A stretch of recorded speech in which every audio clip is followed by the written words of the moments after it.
დათო ტურაშვილი. ჯინსების თაობა. ტექსტს კითხულობს ვანო დუგლაძე.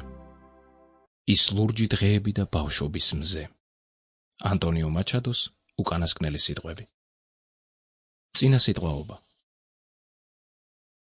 ამ წიგნის გამოქვეყნებას აღარც ვაპირებდი, რადგან გულუბრყვილოდ მეგონა, რომ საბჭოთა კავშირის დაშლის შემდეგ საქართველოს საბჭოთა წარსული მხოლოდ წარემოგონება იქნებოდა. მაგრამ აღმოჩნდა, რომ წარსულს თურმე დაბრუნებაც შეუძლია და განსაკუთრებით კი იმ შემთხვევაში, თუ იმ წარსულს ჩვენ თვითონაც არ ვშორდებით. ჩვენ კი დავშორდით მხოლოდ დროს და არა იმ ქვეყნის ცნობიერებას, რომელსაც ბოროტების იმპერიას უწოდებდნენ. სადაც სიკეთე ისეთი იშვიათობა იყო, რომ კოსმოსის პირველ ამთვისებელ ზესახელმწიფოში ჯინსები ვერ შეკერეს. ჯინსების შეკერვაზე კეთილი საქმე აბა რა უნდა ყოფილიყო. თუმცა საბჭოთა კავშირში ჯინსები მართლა ვერ შეკერეს და ამიტომაც ყველაზე ბოროტი გამოსავალი მოძებნეს. ჯინსები უბრალოდ აკრძალეს.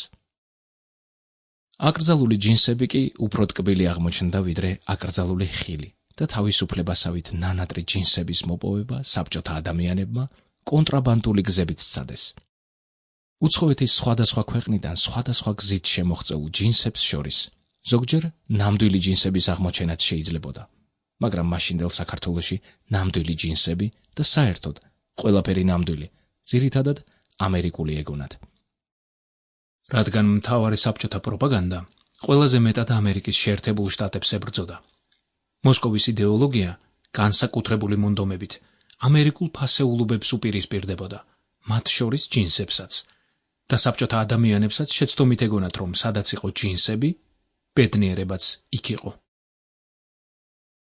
თუმცა, სადაც არ იყო ჯინსები, მართლა არ არსებობდა საკუთრებაც ზოგადად. როგორც საფუძველთაგანი დამოუკიდებლობისა და თავისუფალი, შეგეძლო მხოლოდ საფლავში ყოფილიყავი.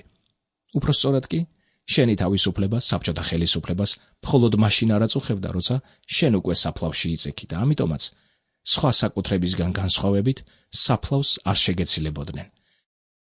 თანაც საბჭოთა ათეისტებმაც იცოდნენ, რომ ისინიც იმავე მიწას უნდა მიბარებოდნენ და საფლავებთან დაკავშირებით მართლაც ლოიალურები იყვნენ და მეტიც, საბჭოთა ქართველებსაც ისევე უყვარდათ მკვდრები, როგორც საერთოდ დანარჩენ ქართველებს.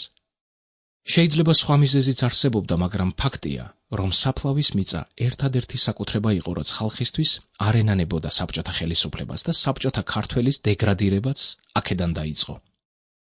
ქართველის გემოვნებაც სწორედ საბჭოთა პერიოდში გადაგვარდა, რადგან ერთადერთი, რაც მის საკუთრებას წარმოადგენდა, საფლავი იყო. და ისეთი საფლავების შექმნა და Sample complete. Ready to continue?